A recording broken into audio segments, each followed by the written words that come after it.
ஜெர்மனியில் சமூக நலன்களை மாற்றுவதற்கான ஒரு புதிய சீர்திருத்தத்திற்கு நாடாளுமன்ற ஒப்புதல் வழங்கப்பட்டது. இதற்கமைய குடிமக்கள் உதவித்தொகை எனப்படும் தற்போதைய முறைக்கு பதிலாக ஒரு புதிய அடிப்படை வருமான ஆதரவு முறை படிப்படியாக அறிமுகப்படுத்தப்படும். இந்த புதிய முறை 2026ஆம் ஆண்டு ஜூலை மாதம் முதல் நடைமுறைக்கு வரும். இதனால் அரசாங்கத்திடமிருந்து நலத்திட்டங்களை பெறுபவர்கள் கடுமையான விதிமுறைகளை எதிர்கொள்வார்கள். அத்துடன் முன்னர் ஒரு தனிநபர் ஒரு வருட காத்திருப்பு காலத்தில் நலன்களை இழக்காமல் 40,000 யூரோக்கள் வரை சேமிக்க முடியும். ஆனால் புதிய முறையின் கீழ் இந்த காத்திருப்பு காலம் நீக்கப்படும்.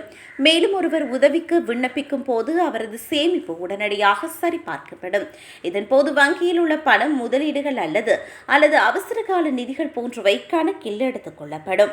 சேமிப்பு அனுமதிக்கப்பட்ட வரம்பை விட அதிகமாக இருந்தால் அந்த நபர் அரசாங்க நலன்களை பெறுவதற்கு முன்பு அதில் ஒரு பகுதியை செலவழிக்க வேண்டும்.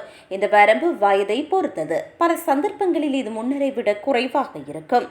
உதாரணமாக, ஒருவர் 25,000 யூரோக்கள் சேமித்து வைத்திருந்ததும் அனுமதிக்கப்பட்ட வரம்பு 10,000 யூரோக்களாக இருந்தால் எந்த ஒரு உதவியையும் பெறுவதற்கு முன்பு அவர் முதலில் 15,000 யூரோக்களை பயன்படுத்த வேண்டும்.